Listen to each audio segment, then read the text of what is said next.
Al-Imam Al-Hafiz Syamsuddin bin Nasruddin Ad-Dimishqi.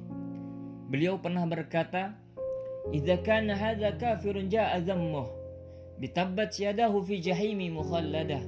Kalau saja Abu Lahab, orang yang memusuhi Nabi, orang yang mencelakai Nabi, orang yang selalu berusaha untuk mencegah dakwahnya Nabi Muhammad sallallahu alaihi wasallam, dan Allah laknat ini Abu Lahab, dan dia kekal di dalam neraka jahanamnya Allah Subhanahu wa taala. Ata annahu fi yaumil itsnaini daiman. Akan tetapi apabila telah datang yang namanya hari Senin, maka Allah Subhanahu wa taala yukhaffafu anhu. Allah ringankan siksa kuburnya. Kenapa Allah Subhanahu wa taala ringankan musuhnya Nabi Muhammad? Kenapa Allah Subhanahu wa taala ringankan siksanya Abu Lahab? Lisururi bi Ahmad, karena Abu Lahab dulunya ketika kelahiran Nabi Muhammad sallallahu alaihi wasallam, dia pernah senang atas kelahiran Rasulullah sallallahu alaihi wasallam, dan dia telah membebaskan satu budak yang datang kepadanya yang memberikan kabar atas kelahiran Nabi Muhammad sallallahu alaihi wasallam, dan budak itu dibebaskan oleh Abu Lahab.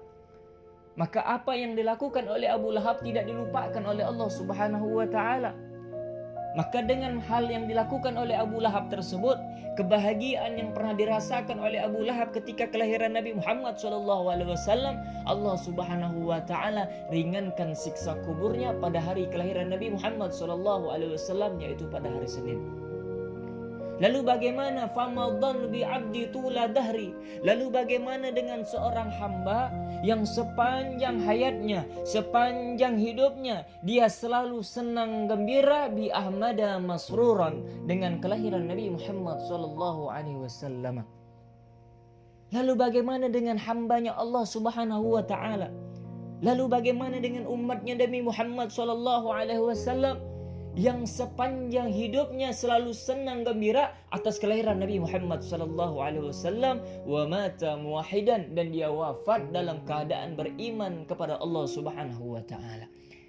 Kalau Abu Lahab saja, walaupun dia pernah senang atas kelahiran Nabi Muhammad satu kali, kemudian dia pernah mencaci maki Nabi, kemudian dia memusuhi Nabi Muhammad sallallahu alaihi wasallam, bahkan pernah mau membunuh Nabi Muhammad sallallahu alaihi wasallam karena pernah senang gembira atas kelahiran Nabi Muhammad, Allah Subhanahu wa taala ringankan siksa kuburnya.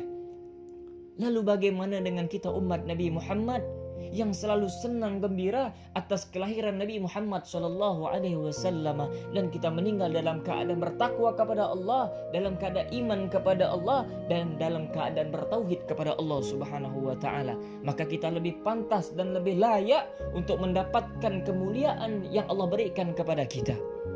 Amin ya rabbal alamin.